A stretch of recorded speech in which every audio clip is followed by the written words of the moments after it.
ना, तो वो सभी के सभी क्या है, धातु है। जिसमें भी मौ लगाओ, जैसे सोडियम, पोटेशियम, रुबिडियम, मौ लगा है ना, जिसमें लास्ट में मौ लगाओ, ठीक है, तो क्या हो गया, सभी के सभी धातु हो गया। वो भी ट्रिक आप लिख सकते हैं यहाँ पे, जिसमें लास्ट में क्या हो, लास्ट में मौ लगाओ, क्या लगा हो, मौ लगाओ, तो क्या हो जाएंगे, धातु हो जाएंगे। और जिसके लास्ट में क्या हो, लास्ट में नौ लगाओ तो क्या हो जाएगा, अधातु हो जाएगा।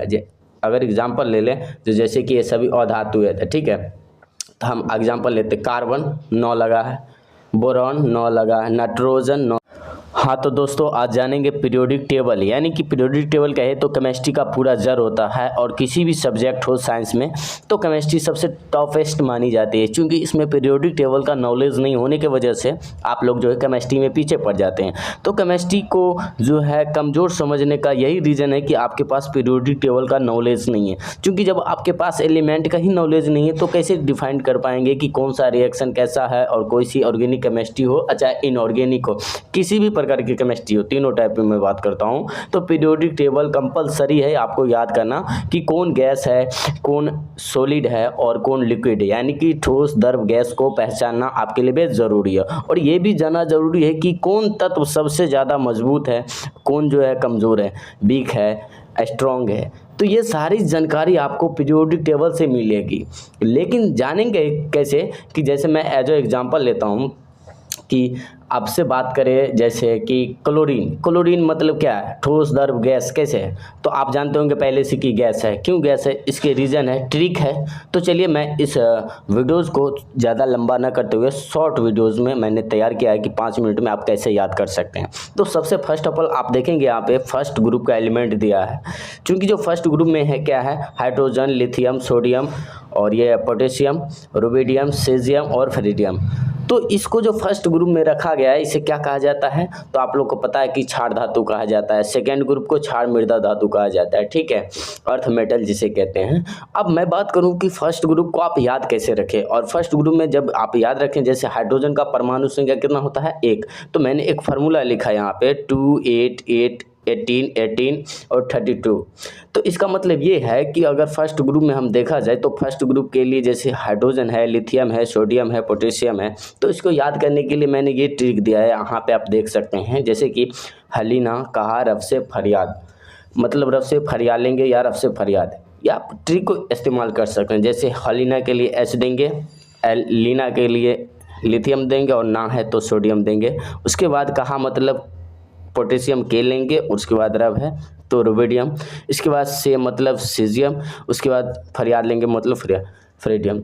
तो आप इस तरीके के फर्स्ट ग्रुप को याद कर लेंगे, ठीक है। लेकिन समस्या इस बात को है कि आप इसे याद क्यों करेंगे, इससे आपको क्या फ़ायदा होगा याद करने से। तो समस्या देखिए कि आपको फर्स्ट ग्रुप में जो भी एलिमेंट है ना, ये सभी के सभी क्या है, तो ठोस है, धातु है, क्या है, धातु है। वो भी क्षार मृदा धातु कहते हैं, मृदा धातु है। जब भी आपसे क्वेश्चन आए कि मृदा धातु कौन है, तो इसमें कोई भी क्वेश्चन आ सकता है। आपसे ये पूछा जा सकता है कि कौन से ऐसी तत्व है जिसे चाकू से काटा जा सकता है, आप वहाँ दे देगा लिथियम, सोडियम, पोटेशियम, क्या दीजिएगा, तो यहाँ पे तीनों ऑप्शन होगा, क्या होगा, तीनों होगा। तो यही वाली बात है कि आपको समझना पड़ेगा कि ये कौन सी ग्रुप का एलिमेंट है। तो आप लोग जो जानते होंगे, तो इसीलिए ग्रुप को याद करना जरूरी है। तो ग्रुप को याद कर लिया। अब याद करते हैं कि एटॉमिक नंबर आपके पास नहीं होता है, तो ऑक्सीडेशन नंबर फाइंड करना या वैलेंसी फाइंड करना वहाँ पे थोड़ा मुश्किल हो जाती है।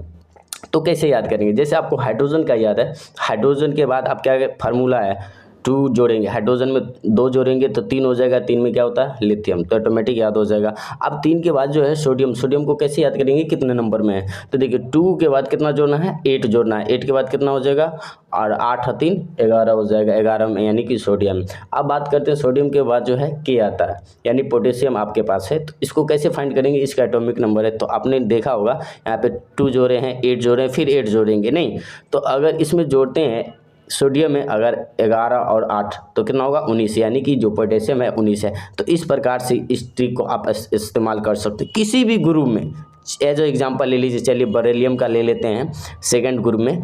तो बेरिलियम का 4 होता है, उसके बाद बेरिलियम के बाद मैग्नीशियम आता है। तो मैग्नीशियम में कैसे ज्ञात करेंगे, तो 4 के बाद हमको पहले क्या जोड़ना होता है, तो आपको पता है फर्स्ट ग्रुप के लिए तो 2, सेकेंड ग्रुप के लिए 8, तो यानी 8 जोड़ेंगे तो 4 और 8 कितना हो जाएगा, 12। अब थर्ड में जाएंगे तो कितना हो जाएगा, तो ऐसे ही करके जो है आप फाइंड कर सकते हैं, ठीक है। तो 12 8 कितना हो जाएगा, 20 हो जाएगा, 20 और 18 जोड़ेंगे 38 हो जा रहा है। मतलब यही फार्मूला आपको हर ग्रुप में एटॉमिक नंबर याद करने की होगा। बस डिपेंड करता है कि आपका 1 से लेके 30 तक जो है जितना भी एलिमेंट है सबको याद रखना जरूरी है, ठीक है। तो आप सेकेंड ग्रुप को देखते हैं, बेरिलियम, मैग्नीशियम, कैल्शियम, रेडियम, एस्केडियम और उसके बाद बेरियम और रेडॉन। तो इनको आप कैसे याद कर सकते हैं, तो यहाँ पे देखिए सेकेंड ग्रुप के लिए आपको ट्रिक मिला है, बेटा मांगे कन्या सुंदर बाप राजी। क्या मांगे, बेटा मांगे कन्या सुंदर बाप राजी। बेटा से क्या लेंगे, बेरिलियम, मांगे से क्या लेंगे, मैग्नीशियम, कन्या से मतलब कैल्शियम, उसके बाद सुंदर से क्या लेंगे, Sr, उसके बाद बाप से क्या लेंगे, बेरियम, उसके बाद राजी मतलब रेडॉन, ठीक है। आपको याद हो गया। अब जब भी आप 288 का फार्मूला लगाएंगे ऑटोमेटिक आपको याद हो जाएगा, ठीक है।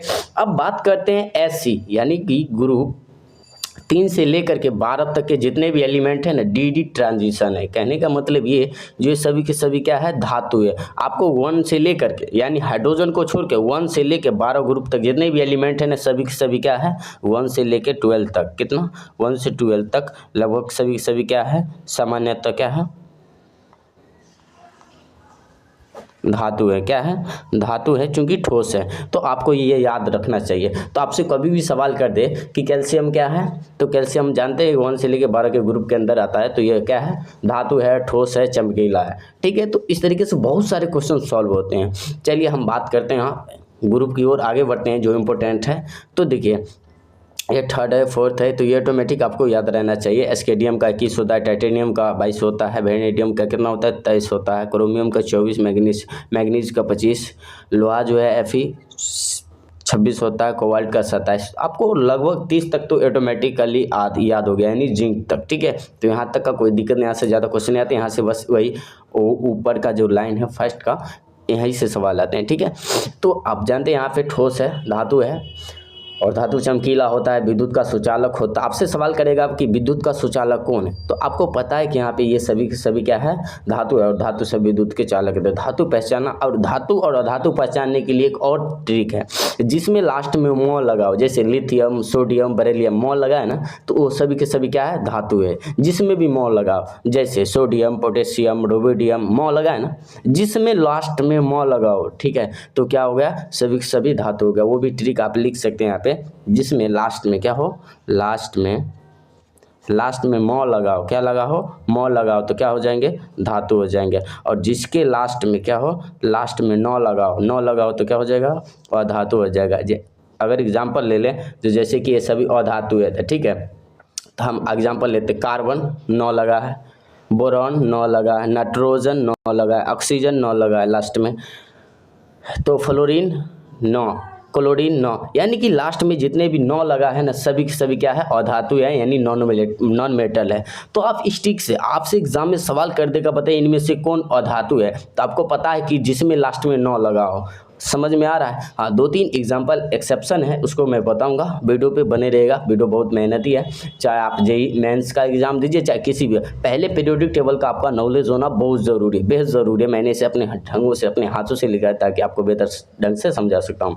अब आते हैं कि इस ग्रुप पे आते हैं 13 से, ठीक है। चूँकि यहाँ से यहाँ जितना भी है सभी के क्या है, अधातु है और मिश्र धातु है। अधातु मतलब बोलते हैं नॉन मेटल, क्या बोलते हैं, नॉन मेटल, आपको पता है नॉन मेटल। अब नॉन मेटल जो होता है क्या होता है, गैसीय फॉर्म में होता है। क्या होता है, गैसीय फॉर्म में होता है, और कुछ लिक्विड फॉर्म में भी होता है, ठीक है। जैसे मैं बात करूं जर्मेनियम का, ये सब एग्जांपल ले लेंगे, ठीक है।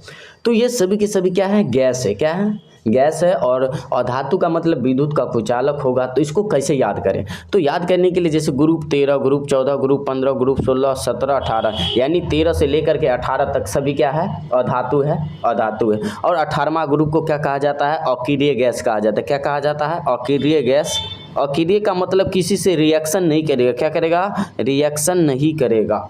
अकीरीय गैस है मतलब क्रिया करेगा ही नहीं, अकीर्य है, तो रिएक्शन नहीं करने की वजह से इसको याद रखना बहुत बेहद ज़रूरी है। तो चलिए हम 13 से पहले स्टार्ट करेंगे कि 13 ग्रुप को कैसे याद करें। हमने 1, 2 को यहाँ देख लिया, और ये इतना इंपॉर्टेंट नहीं, बस एलिमेंट याद करके रखना है कि यह धातु है, ठीक है। उसके बाद हमने 13 से स्टार्ट किया, 13 से लेकर के 18 तक, कितना बताया, 13 से लेकर के 18 तक का जो भी है ना, अधातु है, क्या है, अधातु है।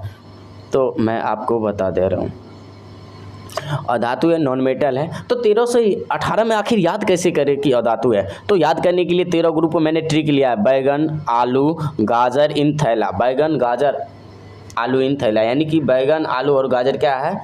थैला में। इन मतलब में, थैला में। तो याद कैसे करेंगे? देखिए, बैगन मतलब बोरॉन, आलू मतलब एल्युमिनियम, गाजर मतलब गैलियम, इन मतलब आयन, उसके बाद लेंगे थैला मतलब Ti। तो ऐसे याद कर सकते हैं। उसके बाद 14 ग्रुप में लीजिए तो क्या है? कार्बन, सिलिकॉन, जर्मेनियम, Sn यानी कि टीन कहते हैं जिसको, Pb और Fl।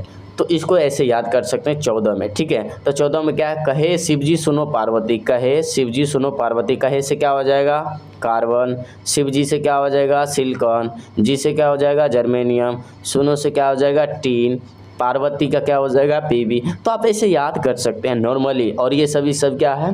तो आपको गैस है और धातु है, ये सभी आपको याद रखना है, ठीक है। और इसमें जानते हैं कि बोरॉन का क्या होता है हम लोग का जो एलिमेंट है, कार्बन का कितना होता है, नाइट्रोजन का कितना होता है, 7 होता है, ऑक्सीजन का 8 होता है, फ्लोरीन का 9 होता है। तो 9 में जब भी आप 288 का फार्मूला लगाएंगे तो ऑटोमेटिक इस सब का जो है आपको एटॉमिक नंबर भी पता हो जाएगा, ठीक है। मैं आपको बता दे रहा हूँ। तो इसका जो बैलेंस होता है 0 होता है, इसका 1 होता है, इसका 2 होता है, ठीक है। तो आपको ये चीज़ जब आप नेक्स्ट वीडियो लेकर के आएंगे तो बेहतर ढंग से और बताएंगे जो इसका अगला स्टेप। अभी सिर्फ याद करना है कि पीरियोडिक टेबल कैसे याद करते हैं। बाद बाकी पीरियोडिक टेबल इतना बड़ा चैप्टर है कि पूरे केमिस्ट्री को आप नचा सकते हैं। तो पहले इस वीडियो को थोड़ा देख लीजिएगा। हम अब पहुँचते हैं कितना? 15 ग्रुप पे। जैसे 15 ग्रुप में नाइट्रोजन है, फास्फोरस है, आर्सेनिक है, Sv है, बिस्मथ है, ये सब है। तो कैसे याद करेंगे? नेपाल, पाकिस्तान, ऑस्ट्रेलिया, सब भिखारी। क्या है? नेपाल, पाकिस्तान, ऑस्ट्रेलिया, सब भिखारी। याद हो जाएगा। तो ये हो गया हमारा 15 ग्रुप का। अब 16 ग्रुप का देखते हैं। तो 16 ग्रुप में क्या है? O स्टाइल से टीपो। क्या है? O स्टाइल से टीपो, ठीक है। उसके बाद हम बात करते हैं ग्रुप 17। 17 में क्या है? फिर कल बाहर आई आंटी, फिर कल बाहर आई आंटी। तो 17 में भी याद कर सकते हैं। उसके बाद 18 का बात करते हैं। अकीरीय गैस कहा जाता है, अकीरीय और नोवेल गैस भी कहा जाता है। अकीरीय या नोवेल गैस भी कहते हैं, ठीक है। तो आपको अकीरीय मतलब किसी से रिएक्शन नहीं करता है। जैसे हीरो ने आरती करके जेनेवा से रवाना हो गया। Helium, neon, argon, krypton, xenon, radon. तो ये सब याद कर सकते हैं। देखिए, आप जानते हैं कि हीलियम का 2 होता है और 2 में अगर 8 जोड़ दे, 288 का फार्मूला लगाएंगे। 2 में क्या जोड़ेंगे? 8 जोड़ेंगे तो 8 2 10 नियॉन। और नियॉन में फिर क्या जोड़ेंगे? 8 जोड़ेंगे तो 18 हो जाएगा आर्गन। अब 8 के बाद क्या आता है? 18 आता है। क्या आता है? 18। 18 इसमें जोड़ेंगे तो 18 18 36। अब 36 में फिर क्या जोड़ना पड़ेगा? 18 जोड़ना पड़ेगा। 36 18 54 होता है। अब कितना जोड़ना पड़ेगा? 32। तो ऑटोमेटिक 86 हो जाएगा। मतलब कुल कहने का मतलब ये कि अगर ये फार्मूला लगाएंगे तो किसी पहला संख्या का याद करना है, उसके बाद ऑटोमेटिक जोड़ते जाना है, पूछ जाएगा आपको। तो आज के लिए इतना ही। और चैनल पर अगर पहली बार है तो चैनल को सब्सक्राइब कर लीजिए और एक बार इसे आप जो है स्क्रीनशॉट भी ले सकते हैं, ठीक है। स्क्रीनशॉट ले सकते हैं, ठीक है। तो ले लीजिएगा स्क्रीनशॉट यहाँ पे। तो चलिए ले लीजिए। तो फिर मिलते हैं नेक्स्ट वीडियो में। और चैनल पे पहली बार है तो चैनल पे बताइए, आपको जो भी डाउट है कमेंट सेक्शन में ज़रूर बताइए कि ये चीज़ कमी रह गया या ये चीज़ पे वीडियो बनाइए, ठीक है। तो थैंक यू सो मच।